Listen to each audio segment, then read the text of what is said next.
উৎসবে কিন্তু বহু দূর দূর থেকে ভক্তরা চলে এসছে। এনারা এসছেন হচ্ছে হাবড়া থেকে, ঠিক আছে, দেখাচ্ছি। দেখতে পাচ্ছেন আপনারা তো হাবড়া থেকে এসছেন। দেখছেন আগামীকাল উৎসব 20শে জুন, কিন্তু আজ থেকে ভক্তরা চলে এসছে। এরা এসছেন হচ্ছে হাবড়া থেকে, এরকম বহু দূর দূর থেকে এসছে। কেউ হাবড়া থেকে এসছে, কেউ কৃষ্ণনগর থেকে এসছে, কেউ বাতকুড়া থেকে এসছে। এরকম বহু দূর দূর থেকে কিন্তু ভক্তরা এখানে চলে এসছে শুধু কালকে দণ্ড মহোৎসব দেখার জন্য। প্রতি বছরের মতো এবছরেও পানিহাটিতে শুরু হয়ে গেছে পানিহাটি দণ্ড মহোৎসব। আর এটা হচ্ছে 508তম দণ্ড মহোৎসব। এই স্থানে হচ্ছে কালকে এখানে বিশাল বড় সভা করে দণ্ড মহোৎসব পালন করা হবে। এই স্থানে দণ্ড মহোৎসব পালন করা হবে। এছাড়া হচ্ছে আপনার বহু দূর দূর থেকে আজ থেকেই ভক্তরা চলে এসছে। দেখতে পাচ্ছেন বিশাল ভিড়। আর এখানে কিন্তু পুলিশ প্রশাসন যথেষ্ট দেওয়া হয়েছে, ঠিক আছে, যথেষ্ট পুলিশ প্রশাসন এখানে দেওয়া হয়েছে কালকে সতর্কতার জন্য। আজ হচ্ছে 19শে জুন, আগামীকাল হচ্ছে 20 জুন। কালকে হচ্ছে আপনাদের এখানে হবে বিশাল বড় বৈষ্ণবদের মেলা, পানিহাটি দণ্ড মহোৎসব। তারই প্রস্তুতি চলছে। বিভিন্ন জায়গায় জায়গায় এরকম কীর্তন হচ্ছে, বৈষ্ণবরা এসে হাজির হয়েছেন অনেক দূর দূর থেকে, আমি দেখাচ্ছি।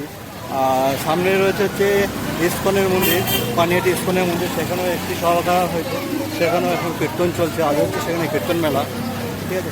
এরকম জায়গায় জায়গায় প্রচুর মানুষের ভিড়। এবং চলুন এবার দেখে নিই ইস্কন মন্দিরের ভেতরে কি হচ্ছে।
এখনকার মতো ভিডিওটি এখানেই শেষ করছি।